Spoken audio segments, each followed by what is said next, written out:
Pendant lelo nakosala moi vidéo pour expliquer moi comment est-ce que variable et ça la na PHP et ça concept est important parce que na tant que comment va code na bino na PHP to utilisation na PHP beaucoup utiliser par variable mingi bon et loko ya liboso ezali tongi to ebaso ki variable ezani variable ekozala na obenga un peu conteneur moko place to kotia ba information bon ba information yango to kotia na variable tango to kolinga to la kisango na écran to na utilisateur ba information yango to kotia variable tango to zo coder mais ba information te mais tango ba information que vous a présenté na utilisateur et que vous allez ba information en amte ko bima et pas utilisateur bon beaucoup mona tant on a robanda comment pour comprendre lo ni na zomeka ko expliquer na minute mais na vidéo ekoya na ko expliquer bino ba genre ba sorte ni na ba variable eza na PHP pour na niveau na biso ya ba débutant bon et loko liboso na ko banda pour na variable eza que na PHP variable nyonso so bo bandia okomango e bandaka na signe ya dollar boy après signe ya dollar okotia kombo bon kombo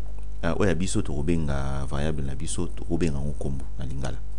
parce que na utiliser lingala na vidéo bon ndenge to lobaki na vidéo oyaki ba ligne nyonso ya PHP et si la na virgule donc il faut aussi sango na virgule mais siko biso to lingi to tia information moko na kati ya variable ndena lobaki ke ezali quoi conteneur ou to tiaka to kotia moins information quoi bon na kati ya conteneur to kotia information to kotia signe égal oyo eza lokola eza exactement égal oyo ya mathématique t mais eza na sens moi muke eza yango parce que égal au biso to ko utiliser autour ba mieux que biloko nyonso autour o ngana ko koma na awa na droite awa et kokota awa donc signe ezali lokola zwa biloko nyonso o nazotia awa kotsango na kombo donc na variable so kombo donc awa na kotia kombo na ebité so ifona bengani na koloba kombo na ngai David nakobani Kasereka to ba Kasereka bon et ça peut comme moi ya ba congolais donc David Kasereka siko eloko nini ezo sala na ligne to lobby awa que tous en a besoin tozwa groupe oyo la toloba na loba neti kombo mobimba donc kobanda besika bigeme oyo ko fungoma nesika ekangami donc eloko nyonso information nyonso oyo ekozala garder na kombo donc so to lingi to utiliser David Kasereka tozaso na besoin ya kokoma so boye David Kasereka te to sala to komaka ba code so puis to tie kombo so to tie kombo et kopesa biso o et puis il faut koyeba que information au touché au est en forme à string donc string est le roi ba caractère a b c d ils en rappellent ba digit le quoi 1 2 3 mais ba digit est le roi ba 1 2 3 mais ils pour la calculation t tant on a ça là na ba vidéo ko ya na ko expliquer vraiment ba différence ya ba type ya ba type oyo ezali na ba type oyo ezali na PHP puis ba information autori ko tia na ba variable na PHP bo comprendre en malam pendant awa nazaka ka ko pesa bino image ya variable zani bon toko kenina ligne mibale na ligne mibale toko sala auto sala ki na vidéo ya liboso par exemple to utiliser echo de to utiliser ki liboso siko awa na echo na biso toko loba bon to lingi epesa to pesa mbote na David bon to loba neti mbote David siko tango toko koma yango écran na biso ekolakisa mbote David bon toko sala ngonde nini toko sala nde to sala ki na liboso to tali bagement mibale to fongoli awa to lobi mbote après avoir koloba mbote to tie espace pour et loba epesa nani epesa espace pour na kotia information na David sikoyo toko sala ndenge nini pour ezo a David bon ba moyen ezebele mais pour na awa na ko garder yango un peu simple pour bo ezala facile quoi na bino bo comprendre eloko nini tozo ko sala na ko tia virgule point virgule après na ko tia susu echo na echo na ko tia mibale na ko zwa na tie na ko tia kombo oyo nde na ko tia na echo. Bon sikoyo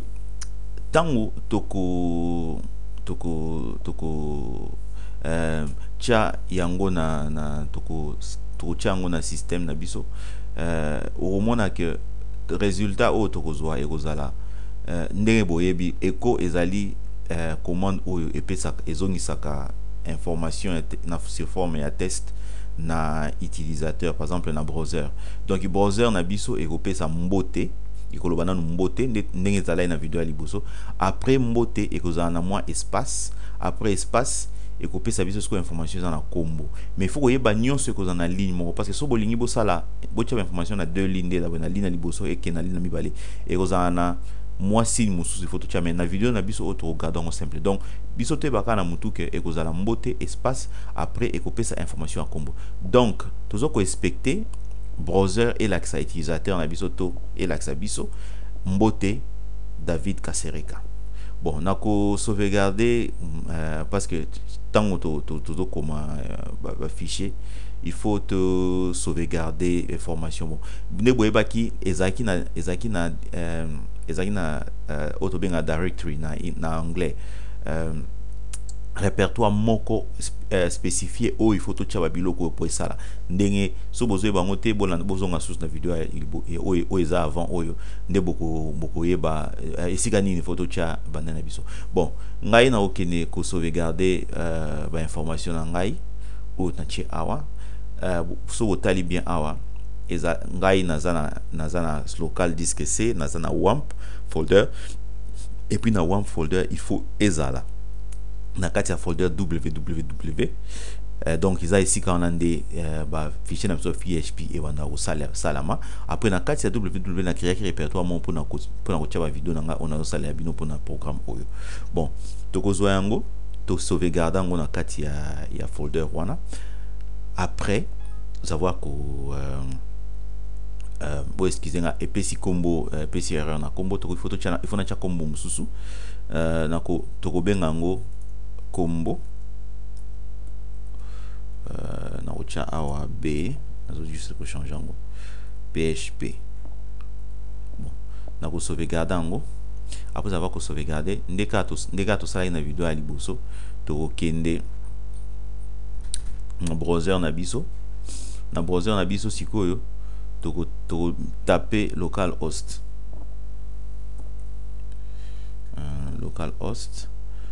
tant to continue na localhost to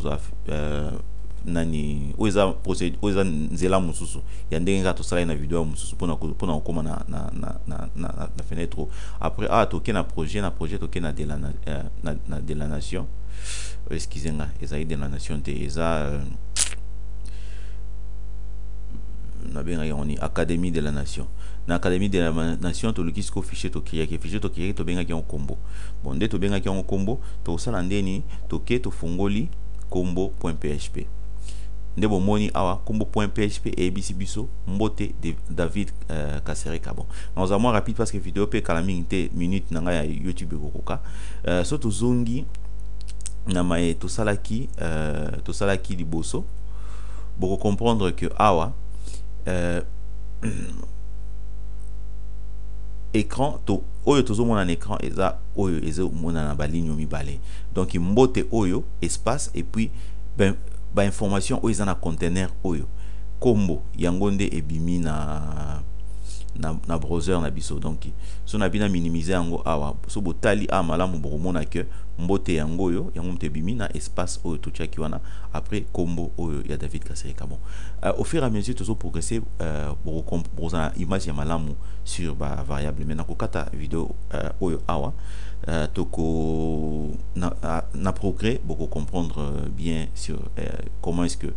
ba variable salaka na PHP avec l'information non sala. Bon na kokata information